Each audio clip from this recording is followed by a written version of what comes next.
ಎಲ್ಲಿವರೆಗೂ ಹೋರಾಟ ಎಲ್ಲಿವರೆಗೂ ಹೋರಾಟ ಬೇಕೇ ಬೇಕು ಬೇಕೇ ಬೇಕು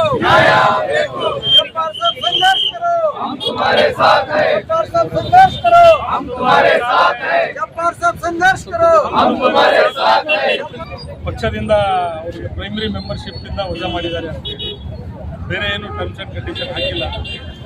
ಪಕ್ಷದ ವಿರೋಧ ಚಟುವಟಿಕೆ ಮಾಡಿದ್ದಾರೆ ಅಂತ ಒಂದು ಕಾರಣ ಅಂತ ಹೇಳಿದ್ರೆ ಅವರಿಗೆ ಉಚ್ಚಾಟನೆ ಮಾಡಿದ್ದೀವಿ ಅಂತೇಳಿ ಹೇಳಿದ್ದಾರೆ. ಅದಕ್ಕೆ ನಮಗೆ ಮನಸ್ಸವಾಗಿರೋದು ಏನಂತ ಹೇಳಿದ್ರೆ, ಜಬ್ಬಾರ್ ಸಾಹೇಬರು ನಾವೆಲ್ಲ ಇವರು ಹಿರಿಯರು, ಅವರು ಸಣ್ಣ ವಯಸ್ಸಿಂದನೂ ನೋಡ್ಕೊಂಡು ಬರ್ತಾ ಇದ್ದಾರೆ. ಹಿರಿಯರೆಲ್ಲ ಅವರು ರಾಜಕೀಯ ಜೀವನ ಬೆಳೆಸಿದ್ದೇ ಕಾಂಗ್ರೆಸ್ಸಿಂದ.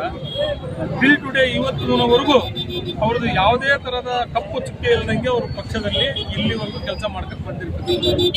ನಮಗೆ ಆಘಾತ ಆಗಿರೋದು, ನಮಗೆಲ್ಲ ಮನಸ್ಸಿಗೆ ಸಮಾಜಕ್ಕೆ ನೋವಾಗಿರೋದು ಏನಂತ ಹೇಳಿದ್ರೆ, ಪಕ್ಷ ವಿರೋಧ ಚಟುವಟಿಕೆ ಮಾಡಿದಾರ ಅಬ್ದುಲ್ ಜಬ್ಬಾರ್ ಅವರಿಗೆ ನಾವು ಪಕ್ಷದಿಂದ ಉಚ್ಚಾಟನೆ ಮಾಡಿದ್ದೀವಿ ಅಂತ ಹೇಳಿದ್ದಕ್ಕೆ ನಮಗೆ ಭಾಳ ವಿಚಾರ. ಆ ಪಕ್ಷದ ವಿರೋಧ ಚಟುವಟಿಕೆ ಏನಂತೇಳಿ ಸ್ಪಷ್ಟಪಡಿಸಿಲ್ಲ. ಏನು ಮಲ್ಲಿಕಾರ್ಜುನ್ ಸಾಹೇಬರು ಅವರು ಮಾತಾಡೋದಿಲ್ಲಲ್ಲ, ಅದು ಪಕ್ಷದ ವಿರೋಧ ಚಟುವಟಿಕೆನ ಏನು? ಈಗ ನಮ್ಮ ಈ ಫ್ಯಾಮಿಲಿಗೆ ಹೆಡ್ ಡಿ ಕೆ ಶಿವಕುಮಾರ್ ಸಾಹೇಬರು, ಅವ್ರಿಗೂ ಜಬ್ಬಾರ್ ಸಾಹೇಬ್ರಿಗೂ ವೈಮನಸ್ಸಿದೆ ಅಂತೇಳಿ ಎಲ್ಲ ನಮ್ಮ ಮಲ್ಲಣ್ಣರ ಜೊತೆಗೆ ಇಲ್ಲಿ ಸ್ಟ್ರಾಟಜಿ ಏನಾಗಿದೆ, ದಾವಣಗೆರೆ ಜಿಲ್ಲೆಯ ರಾಜಕಾರಣ. ನಾನು 20 ವರ್ಷದಿಂದ ರಾಜಕಾರಣ ಮಾಡ್ತಾ ಇದ್ದೀನಿ, ಬೇರೆ ಜೊತೆಗೆ ಮಾಡಿದೆ. 20 ವರ್ಷದಿಂದ ಜಬ್ಬಾರ್ ಸಾಹೇಬ್ರ ಜೊತೆಗೆ ಇದ್ದೀನಿ. ಜಬ್ಬಾರ್ ಸಾಹೇಬ್ರ ವಿರೋಧ ಯಾರು ಹೇಳ್ತಾರೆ? ಮಲ್ಲಿಕಾರ್ಜುನ್ ಹತ್ರ ನಾಯಕರು.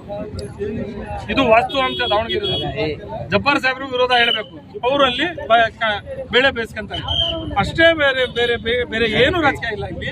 ಅವರು ನಮ್ಮ ನಾಯಕರು ಬಹಳ ಜನ ಈ ಷಡ್ಯಂತ್ರದಲ್ಲಿ ಇದ್ದಾರೆ, ಇಲ್ಲ ಅಂತ ಇಲ್ಲ. ಅವರಿಗೆ ದೇವರು ಒಳ್ಳೇದು ಹೇಳಿ, ಅವರು MLC ಆಗಲಿ, ಅವರು 3 ಬಾರಿ ಅಧ್ಯಕ್ಷರಾಗಲಿ, ಅವರು ಜಬ್ಬಾರ್ ಸಾಹೇಬ್ರಿಗಿಂತ ಜಾಸ್ತಿ ಅವರು ಕೆಲಸ ಮಾಡಲಿ. ನಮ್ಮ ಸಮಾಜದ ನಾಯಕರು ಅವ್ರಿಗೇನು ಷಡ್ಯಂತ್ರ ಮಾಡಿ ಮೂಲಿ ಗುಂಪು ಮಾಡೋಕ್ಕೆ ಪ್ರಯತ್ನ ಮಾಡ್ತಿದ್ದಾರಲ್ಲ, ಅದು ದೇವ್ರು ನೋಡ್ತಾ ಇದ್ದಾನೆ. ಅವ್ರಿಗೂ ಆ ದಿವಸ ಬರುತ್ತೆ. ಆ ದಿವಸ ನಾವು ಹಿಂದಿನ ಏನಿಲ್ಲ.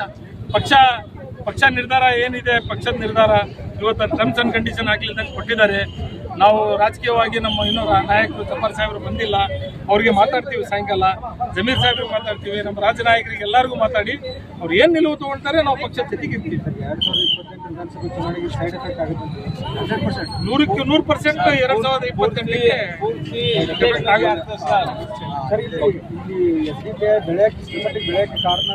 ಅದು 15 ದಿವಸ ಇಲ್ಲಿ ಮುಖಾಮ್ ಮಾಡಿದ್ರಲ್ಲ, ಅವ್ರಿಗೆ ಕೇಳಬೇಕು. ನಮ್ಗಂತೂ SDPI ಏನಂತ ಗೊತ್ತಿಲ್ಲ, ಅವ್ರ ಜೊತೆಗೆ ಸಂಪರ್ಕನೂ ಇಲ್ಲ. ಇಲ್ಲಿ ಬಂದು ಏನು ಎಲೆಕ್ಷನ್ ಸ್ಟ್ರಾಟಜಿ ಮಾಡ್ಕೊಂತ ಕುಂತಿ ಸ್ಟ್ರಾಟಜಿ ಮಾಡ್ತಾ ಇದ್ರಲ್ಲ, ಅವ್ರಿಗೆ ಕೇಳಬೇಕು. ಯಾಕೆ ಇಷ್ಟು ಮಟ್ಟಕ್ಕೆ ನೀವು ಇಷ್ಟು ನಾಯಕರು, ಪ್ರಭಾವಿ ನಾಯಕರು ಬಂದು ಸಮಾಜದಲ್ಲಿ ನಿಮಗೆ ಎಲ್ಲರಿಗೂ ಸಮಜಾಯಿಸಕ್ಕೆ ಆಗಿಲ್ವಾ? SDPI ಈ ಮಟ್ಟಕ್ಕೆ ಬೆಳೆಯೋಕ್ಕೆ ಕಾರಣ ಏನು ಅಂತ ಸಲೀಂ ಅಹಮದ್ ಮತ್ತೆ ರಿಜ್ವಾನ್ ಅರ್ಷದಿಗೆ ಕೇಳಬೇಕು. ಅವ್ರಿಗೆ ಆಗಿರ್ಬೇಕು. ಮತ್ತೆ ಅದಕ್ಕೆ ಹೇಳ್ತಾ ಇದಾರ. ನಮ್ಗಂತೂ 100% ಗ್ಯಾರಂಟಿ ಇದೆ, ಕಾಂಗ್ರೆಸ್ ಪಕ್ಷ ಜಯಬೇರಿ ಆಗುತ್ತಿಲ್ಲ.